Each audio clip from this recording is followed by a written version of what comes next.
Oh, goody. Alright, what's going on everybody? Zombies here again, and they're back with another Mercenaries video. We have a new PvP tier list. This will probably be the last tier list we do before we get some new Mercenaries in the 22.4 patch, which shouldn't be too far away, given we're already half the way through September, and kind of expecting that to hit probably early October is my kind of guesstimate. But yeah, some things have changed, so we're gonna be going over that here. There's actually been a pretty significant amount of change in the meta between the recent buffs we got, as well as just some changes in what players have been playing, according to the data at least. So let's talk about that. Before we do though, if you enjoy this type of content, do remember to like and subscribe. It's done to help out the channel and keeps the Mercenaries videos coming. Yeah, we're going to dive right on into the tier list here to give a quick kind of definition of what all these tiers kind of mean. So we have S tier, which is so strong, it's basically warping the game and the meta completely around these characters. A+ are kind of the top of the top characters right now in the current environment. A is really high tier, super strong characters that see play in one or more meta comps and are usually a pretty core piece of that comp. B is kind of very playable characters, but not really as strong as the characters in A or A+ tier. However, they are still very meta and can put up a pretty solid performance. C is kind of the more fringe tier, where a lot of these characters are either individually strong but are lacking a good comp to work in, or are really only viable in one specific comp that can win games but doesn't seem to be one of the higher tiered comps, so maybe more like a tier 3 or a high tier 4 deck as opposed to a tier 1 or a tier 2. And then last, and in this case least, we have our D tier, and these players are pretty unplayable in the current environment, at least for PvP. But they just don't really serve much of a role right now, and there would probably need to be some pretty significant changes, either in more support for these characters, or like we've seen in the past, a bit of buffs to kind of bring up their power level a bit. But yeah, so we're going to start from the top down. Some of these have been here for a while, so I'm not going to go quite as in depth on all of them, because basically just be repeating some of the stuff I said before. But to start off, we have the old gods at the top of A+ tier here. 3 out of 4 of them, we did put Yogg down in A tier, and I'll talk about him in a little bit, but focus on Cthulhu, N'Zoth, and Y'Shaarj. These definitely make up the backbone of strength of the old gods. Yogg does too, however he does provide more of a supporting role, even though his battle cry is a very essential piece of what makes the old gods very powerful in their own comp. I think one of the reasons why they're deserving of A+ tier is not only are they very strong in their old gods focus comp, pretty much all of them except maybe for Cthulhu, they're a big part of why other comps are successful. N'Zoth sees play in pretty much all the different minion focus builds with Cho and Yu'lon, as well as some other combinations like the big snake. And then Y'Shaarj obviously is a very core part of what makes Shadow an incredibly strong comp in the current environment.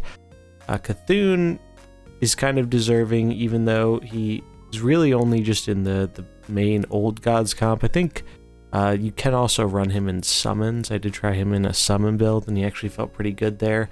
But he's typically run in the old gods focus comp, and either way, he just gets so big that he is kind of setting the bar higher for an end game green, kind of in place of what we used to see Sylvanas do.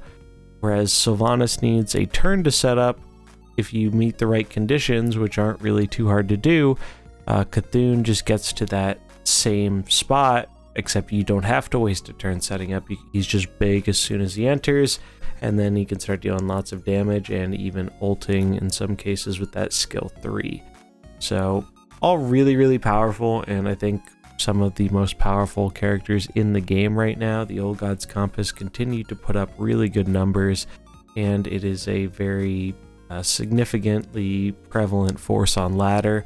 The biggest downside with it is that Old God mirrors are annoying because it gets very coin flippy, and that's not really the most fun, but unfortunately we've just kind of had that in Mercenaries for a long time, where when you face certain mirror matches, it does end up being more flippy, and that's just kind of a reality of the game for mirror matches. Then we have Bane. Bane, again, just still being the best bench red. Like, he's just so incredibly good.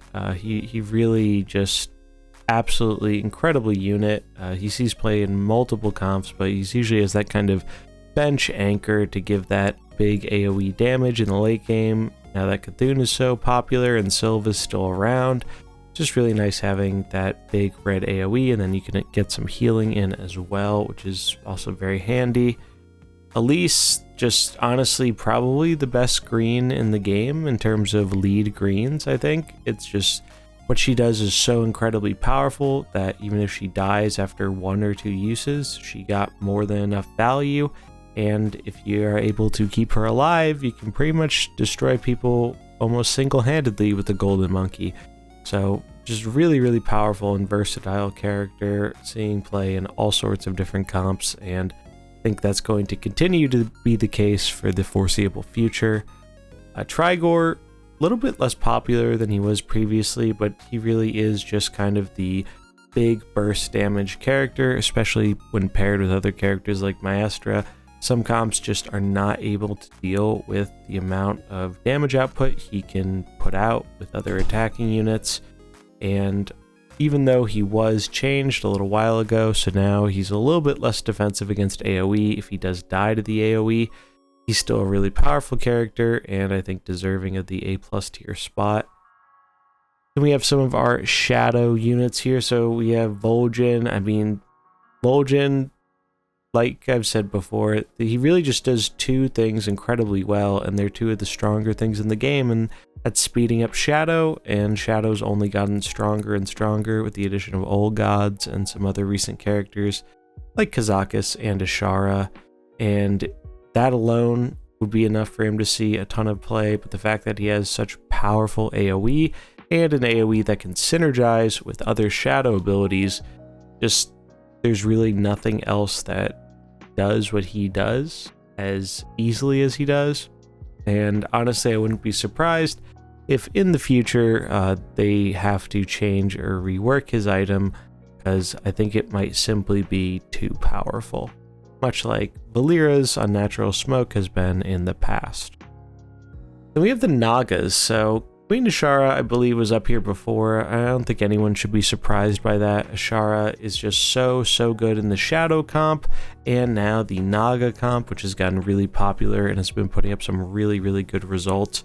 And that's kind of the reason we have our other 2 Nagas up here, Adissa and Lady Bosh. The Nagas are just such a powerful bench, and in a world where Cthulhu benches have become a lot more common, and you need answers to these big greens like Cthulhu, like Sylvanas, it just makes a lot of sense. The fact that Vosh gives you this nice protection, and then you can double up on reds with Adissa and Bane, it's just really hard for the opponent to deal with, and Adissa can absolutely nuke the whole enemy board just by the fact that she spawns a Naga. You have other Nagas out. They're kind of hard to remove because of Bosh, and you just kind of nuke the board and it gets out of hand from there. You usually kill at least one thing, especially if there's a green on the board, or you get it low enough to where you can pick it off quickly next turn. So it's really neat to see the Nagas have risen up so much, given that there really wasn't a whole lot of success with a Naga focused team for quite some time after the release. So it kind of goes to show you never really know what's going to pop up once it gets further refined and as the metagame changes. But I do think because of the power of the Naga comp, at least for right now in this meta, all three of these Nagas are deserving of the A+ tier because they all play a critical role in making the Naga team work as well as it does.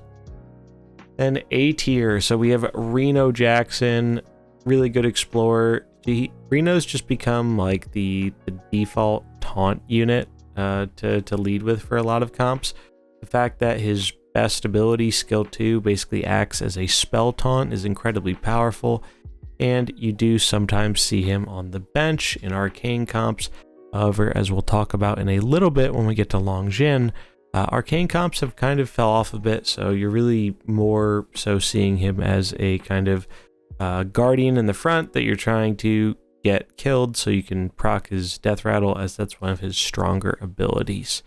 But sees play quite a few comps, really good in explorers as well as just general protecting things, so he definitely is deserving of the A tier. Cookie's an interesting one because Cookie has kind of popped up and down over time. I think he's in a pretty decent spot right now. The only problem is, again, against some of the big greens like Cthulhu and Sylvanas, he's not really as good. But now that the Nagas are a bit more prevalent, you do have some comps that have more red focused benches, and sometimes that HP is very relevant. I know in the Shadow Mirrors, sometimes it actually can matter a lot having extra Cookie HP, and he does have some nice, interesting synergies that you can do, like summoning a fish into the Bane AoE. That's kind of a fun combo. Just has been a powerful unit for a long time, and I think, at least in this meta, he's still deserving of the A tier. Then we have Yu'lon. Yu'lon just been really, really clutch in the summon comps in particular, and contributing greatly to the decrease in Valera. A lot less Valera than we used to see, and I think Yu'lon is a big part of that because you can just basically permanently shut off the stealth while gaining health, and then you can just threaten opposing greens so hard, like Nefarian or Valera or Tyrion. You can basically just like one-shot a lot of these greens if they dare attack you. So those two things on their own are very powerful. Haven't seen as much of the dragon comp with him recently, but wouldn't surprise me if that's still an alright kind of lower tiered comp.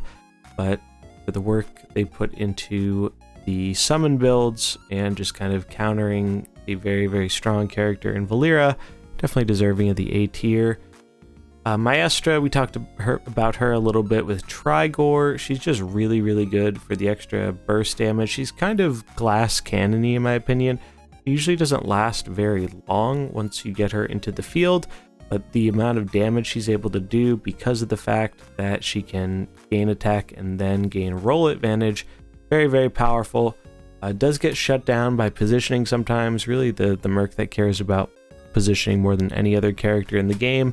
So Kazakis can make things kind of annoying for her sometimes with the golems or other summon units, but even with all of that, she's still very powerful if you can use her correctly. Then we have Leroy Jenkins. So Leroy, still kind of the backbone of a lot of these big comps that I really like.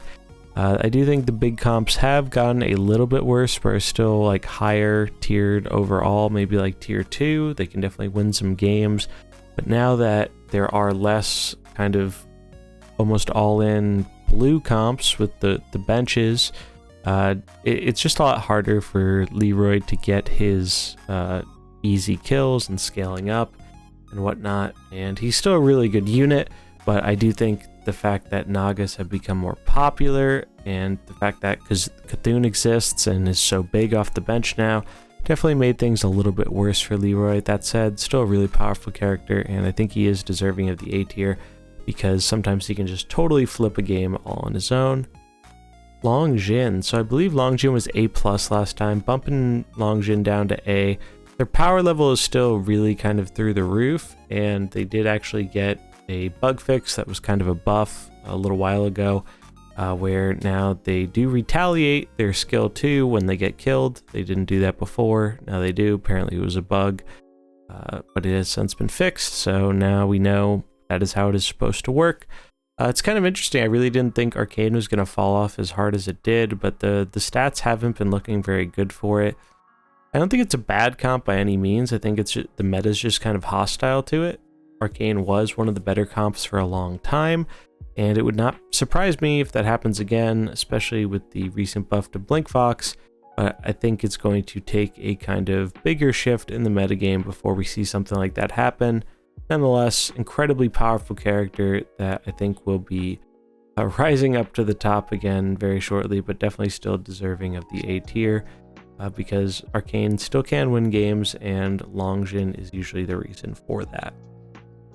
Then we have Yogg. So Yogg, like I said when I was talking about the old gods, basically Yogg is kind of our combo enabler in the old gods, and then he acts as a bit more of a support unit. Otherwise, the support role is kind of why I put him down here in the A tier, as really the thing you care about most is the battle cry. Sometimes his swapping of speeds can kind of mess you up in a way you don't really want it to, especially if you're just trying to use it for damage sometimes.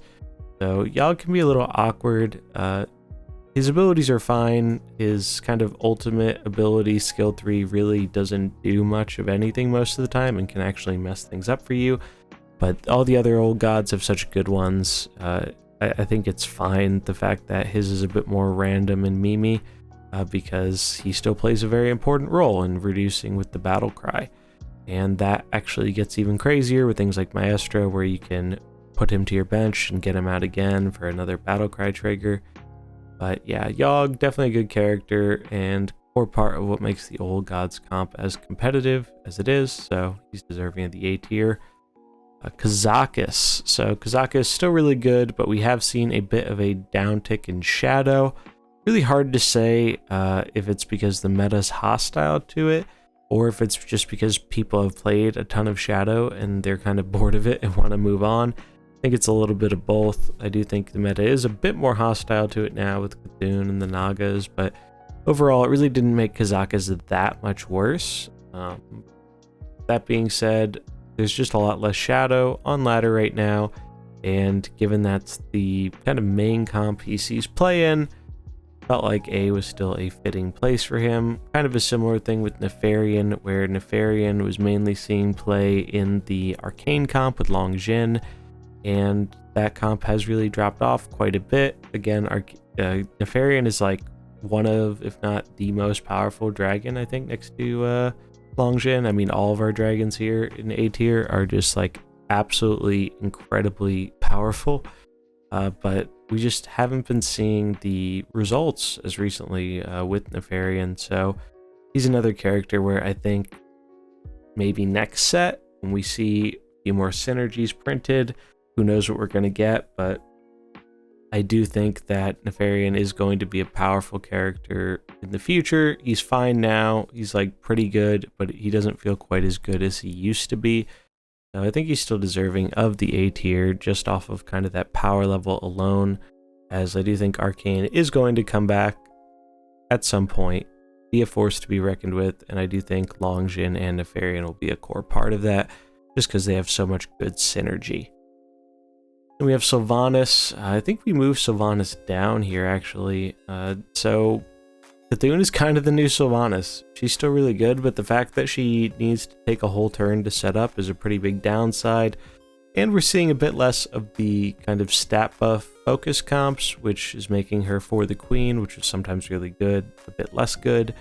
So she just feels a little bit slow in a meta where you don't really have that extra turn to set up right now, because if you try and set up, you might just get killed by a Cthulhu or a big red AoE, and then Sylvanas does almost nothing. So definitely a character who he plays a very important role in Shadow. It just feels like the way the meta has changed, it's not quite as she's not quite as predominant on the bench as she used to be, because now there are other options.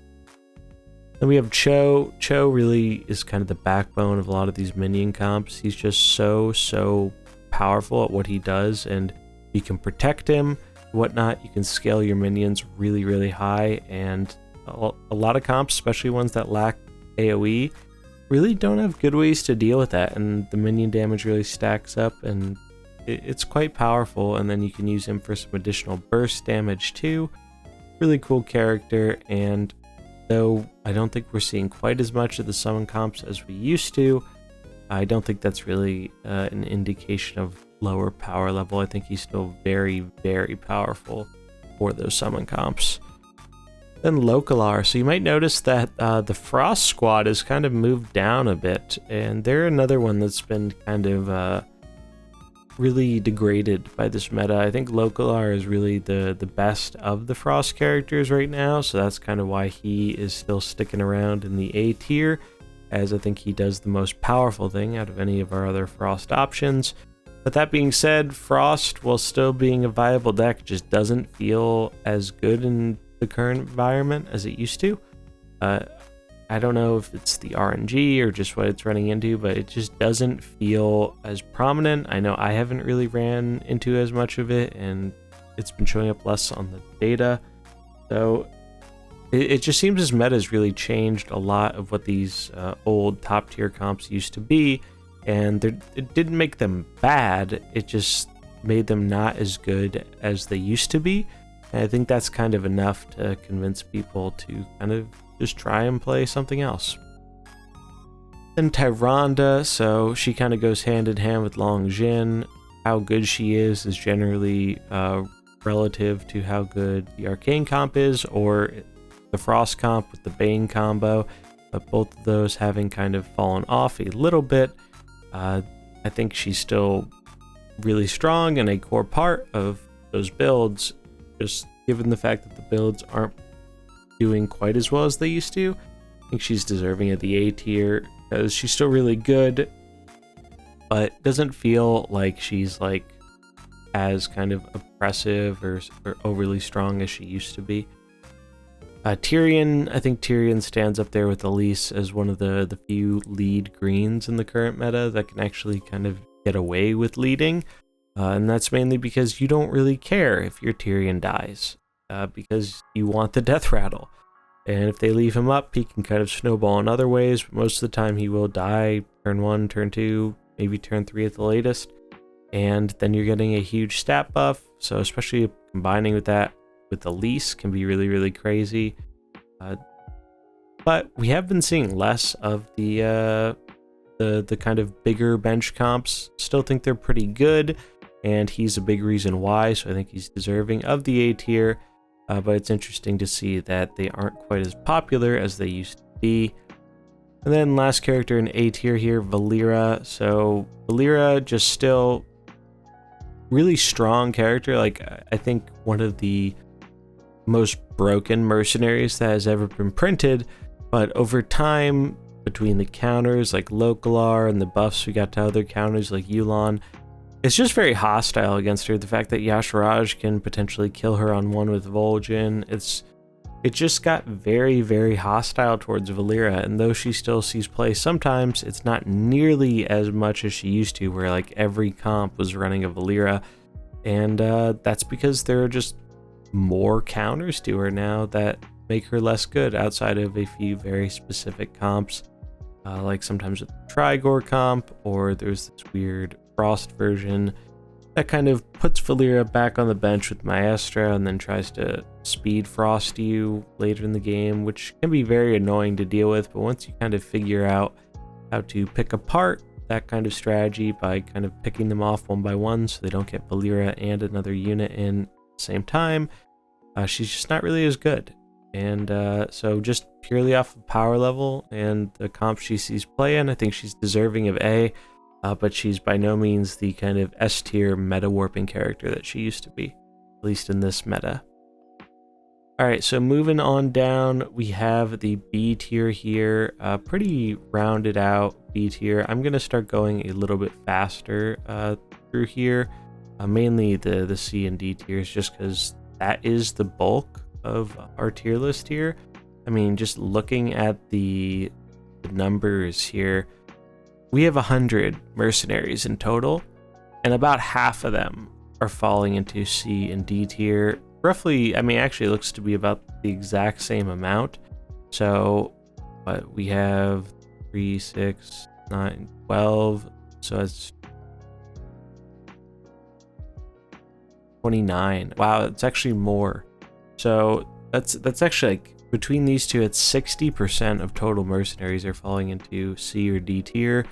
30% in D tier. Really not a great number. I do hope more of these characters get buffed or reworked or something, because it's just not really working out for him right now. And even if we do get new support for them in the next drop, I don't know that it's going to be enough to really pull these characters up. And some of them aren't even that bad individually. It's just they don't have the massive amount of synergy or damage needed to kind of compete in the current environment. But let's not get too ahead of ourselves here. Let's go back up, take a look at the B tier. So Finley in B tier, this might be kind of a weird one, but I do think Finley is kind of like the glue holding together the potential for a holy comp, even though he only has the one holy ability, and Murlocs as well. There actually has been a relatively competitive Murloc deck, which has been really cool.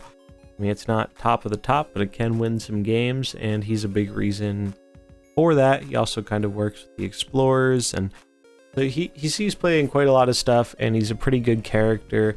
I do think that his skill 2 should be changed so that if you roll and discover a Murloc ability and you don't pick it, you should be able to get another one next turn. The fact that you're locked into whatever you see that first time is a pretty big downside, and because of that, I think he's just falling a bit short below A tier, also because the comps he is typically in are usually a little bit lower, just below from the top. So that's what's kind of putting him in B tier for me.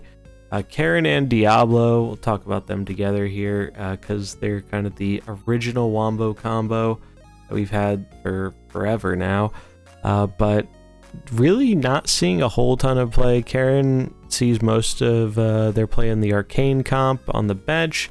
Then Diablo, used to see a bunch of lead Diablo, but now Diablo isn't super popular. Sometimes you'll see a lead one with Kazakis or a rare Diablo on the bench, but they're just not as popular as they used to be, because now there are kind of just better greens to serve that late game or early game purpose.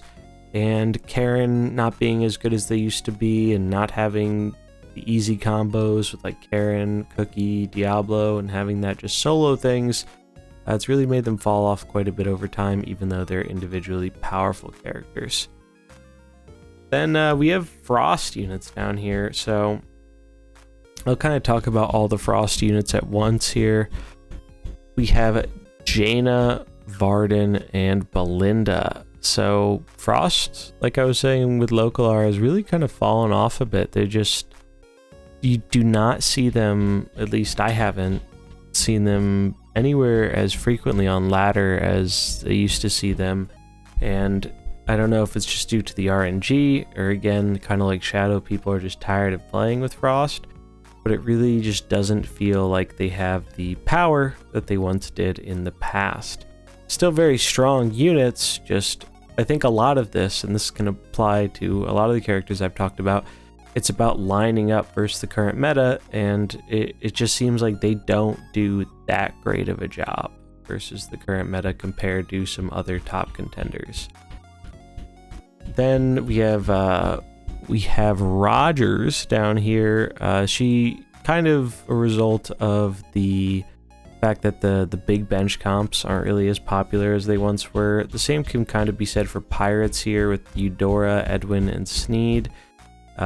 They're just really like still a very strong buffed up bench, but less prevalent. Don't see it quite as much on ladder as I used to.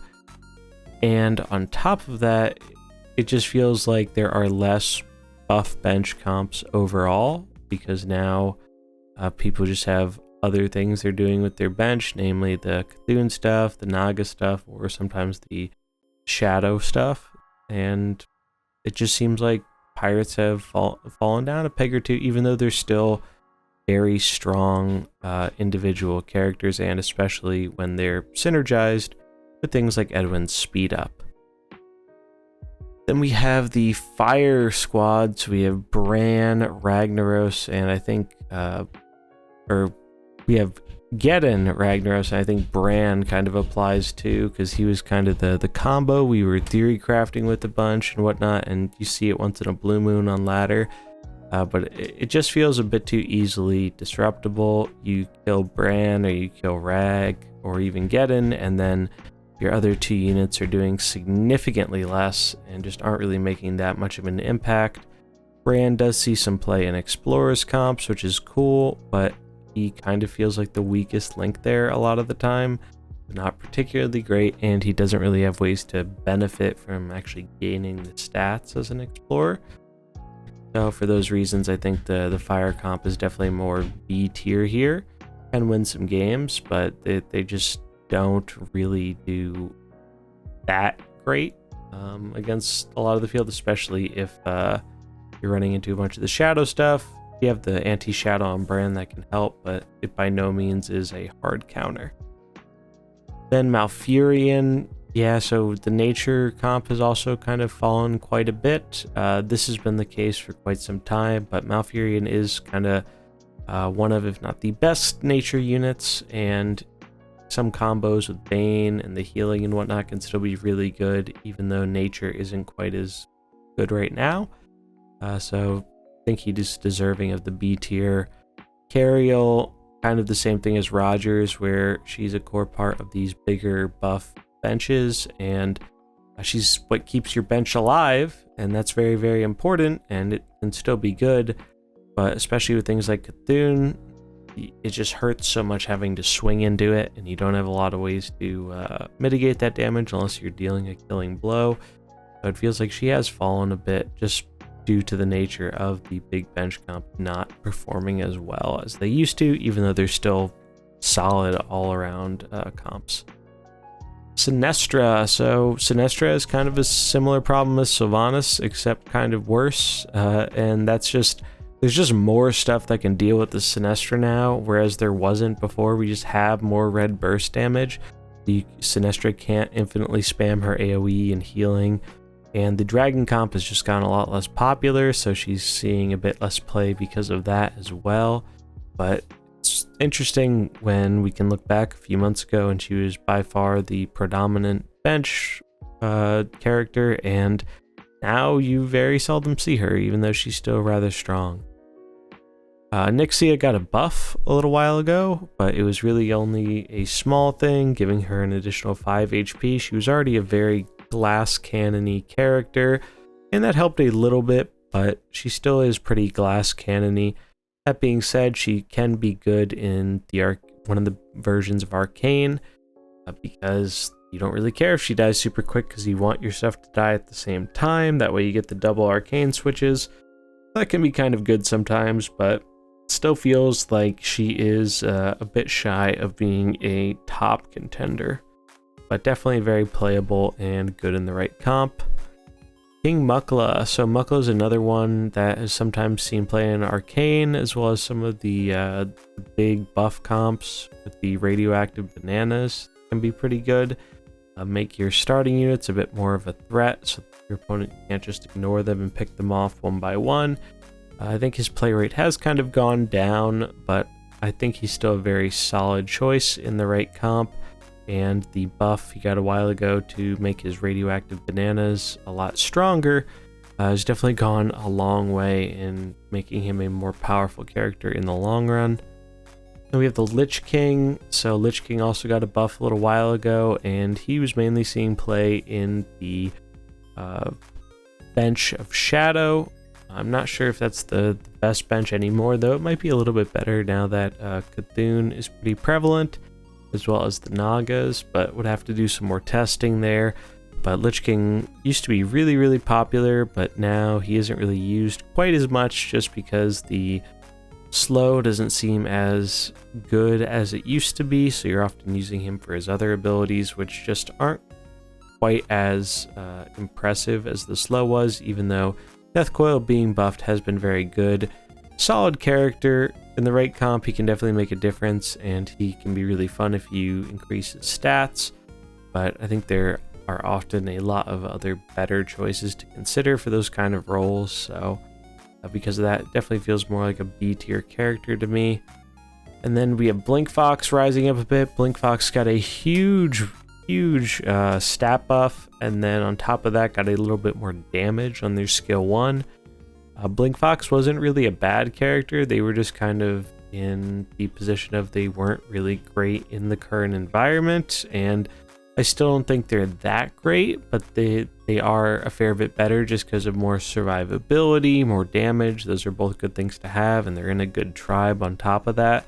So the stealing ability can be incredibly clutch and incredibly tilting to be on the other end of. Felt that way since the beginning, and now that Blink Fox is doing a bit better, I think we're going to see a lot more of that too.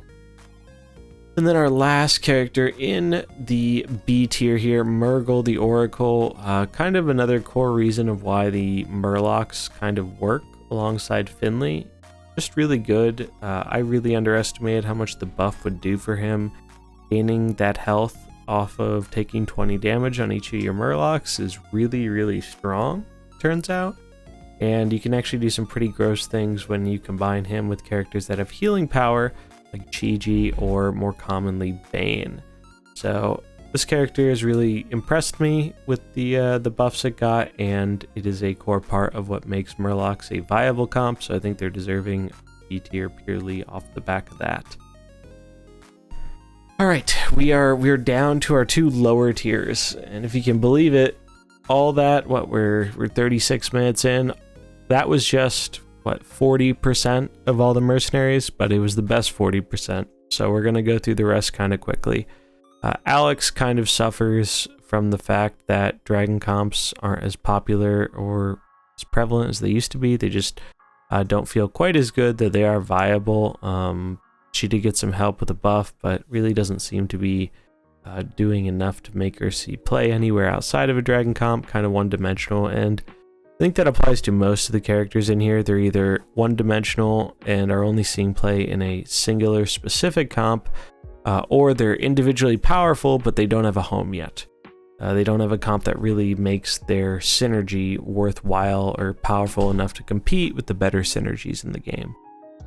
Chi-Ji definitely falls into this boat. Really, really cool in the kind of comp that uses him and Ishara to get the healing off of your shadow abilities with Kazakus, and then you scale up the heal power. It's pretty neat. Definitely find that pretty interesting, but that's really the main place he's seeing play right now. Then we have Captain Galvin Gar. So orcs used to be quite good. He suffers from being green in a very powerful red environment, and orcs just don't really have great synergy to counteract a lot of the comps that are going around right now. So even though I think he's individually powerful, doesn't seem to be doing a whole lot. Vector, kind of similar thing applies. He got buffed a bit ago. The buffs are actually pretty nice. Got some extra stats, and they made his summon not bad and more spammable. But again, he's an orc, and the orcs just aren't doing a whole lot to counter the current environment. Brukan, yeah, nature kind of got worse, and Brukan was really good a long time ago, but as kind of power creep and new characters have continued to develop, it feels like he's really fallen out of favor. They're just better options for that blue slot on the bench, and he was never really very popular as a lead either. Anacondra, so the buff to Anacondra was really nice, but I think the comp that does her most powerful things gets too easily hated on by other popular metagame characters like N'Zoth. It's just too like when the big snake works, it's awesome, but it's too easy to hard counter it, and she really doesn't do quite as much outside of the big snake build. Guff got a pretty decent buff, definitely, but it just feels like that he still isn't all that powerful. And again, nature synergies, even though we have a lot of them, we aren't really seeing comps that are super focused on nature, just because it feels like it's not doing something particularly more powerful than some of the other tribes. Brightwing buff was really, really cool. I really like what they did to Brightwing, but again, just not showing up in a ton of places, though I do think that this character has a lot more potential and will probably rise in the tiers over time. We got a Rexar buff recently too. I know Wizard Beast put up a really good run with that in Arcane. I'm curious if that is still decent, given the different things we've seen from Arcane in the past few weeks. I'm curious if that was still decent for him. I know he was running Rexar and King Crush and spamming the beasts, and that's pretty cool. But that really seems like the only place I've seen them, so kind of one-dimensional there even after the buffs. And then Vanessa, just kind of awkward pirate. I like how she got changed, but just doesn't do something strong enough to see play over the other pirates.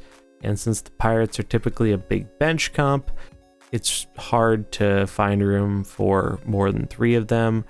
The same can kind of be said to Smite and Patches, like both strong mercenaries that can be very effective to combo with each other and other pirates, but it's just kind of, it feels a lot worse to run a more full pirate comp than a comp that's trying to buff your big bench of pirates, at least in the current environment. So because of that, they're chilling down here in the C tier. Murky, good in Murloc comps, kind of good with Onyxia as well. But outside of that, really not seeing too much play. Murky, really probably one of, if not the strongest Murloc, but that's really the only place he's seeing play, and unfortunately he is a green that is trying to lead a lot of the time, and lead greens have it kind of rough right now. It's probably the bigger thing holding him back, but I do think if Murlocs do continue to be good and eventually get better, he will be a big reason for that, but for the time being, he's down here in the C tier. Then Nuzao, I've seen Nuzao popping up on a few different lists. I'm still not really sold on this character, but I do think they are better than D tier. They do some pretty cool things sometimes with the Divine Shield and protection and whatnot, and there could be something there if we get more support, but for the time being, they seem kind of mediocre. Tyrael and Yrel, Cornelius as well, the Holy comp, I played quite a bit with these, and again, the Holy comp feels like it's so close to being there, like high tier 3 right now maybe. It can win games and it feels awesome when it does, but you do have an abundance of green, and now the fact that some of your green benches are less resilient to the powerful reds we're seeing, especially with the Nagas. It can be very hard for them to win games even when you've built up a ton of stats on them.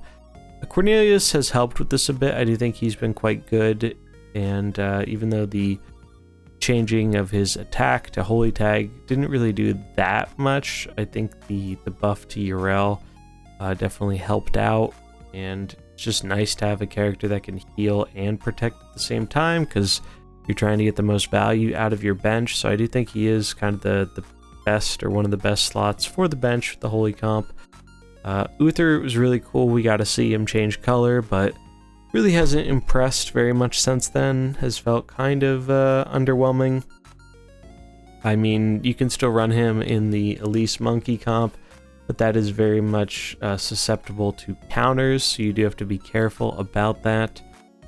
But really just doesn't feel like he makes use of the stat buff, which is kind of a big part of what makes the Holy comp good, in my opinion.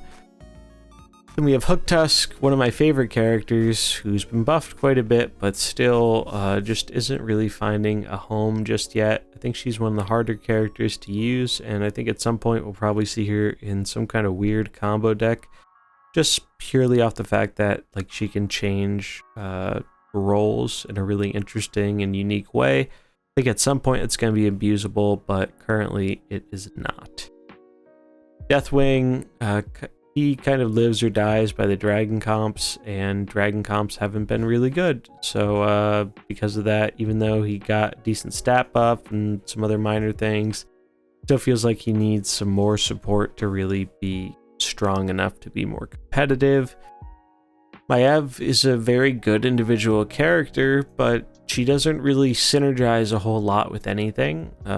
Making her big can be good, but she isn't really that great off the bench unless you're running into a very green heavy bench. She she's not a bad character by any means, but she's a great example of individually powerful, but really kind of lacking a home to make use of that power with strong synergies. Then we have Thrall.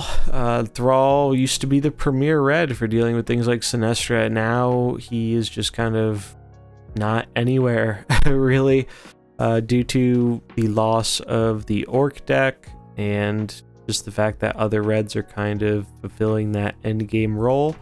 Feels like Thrall kind of got power crept, which is kind of crazy to say because he was a very, very dominant force in the earlier points of Mercenaries metas. Same can be kind of said for Grom. Grom, who used to be in like every comp under the sun with Valera, just not really having that great of a time anymore. Main place he sees play is the kind of Frost Valera comp, and he does a good job enough in there, but that's really it right now. So even though he's like pretty strong, he just doesn't feel like he's serving a role better than some of the other options in this meta. Illidan was one of the original big bench characters, but again, as time went on, it feels like we just have some better options, and big part of that is due to synergies.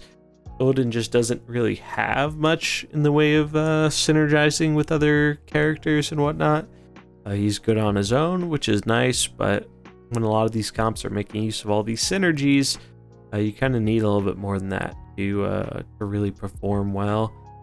And then Tamsin, our last character in the C tier. So Shadow's good. Shadow has 1,000,001 options to pick from, and because of that, it feels like Tamsin has gotten picked less and less, though she's still not a bad character by any means. And if there's ever a very heavy healing comp, I think it's possible she would see play, if nothing else, just for the healing hate on top of her already solid abilities.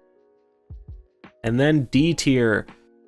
So I mean, it's been the same almost the whole time. There have been a few changes and stuff. Like I'm pretty sure Rexar and Crush used to be in D tier, and their buffs bumped them up a little bit to fringe playable.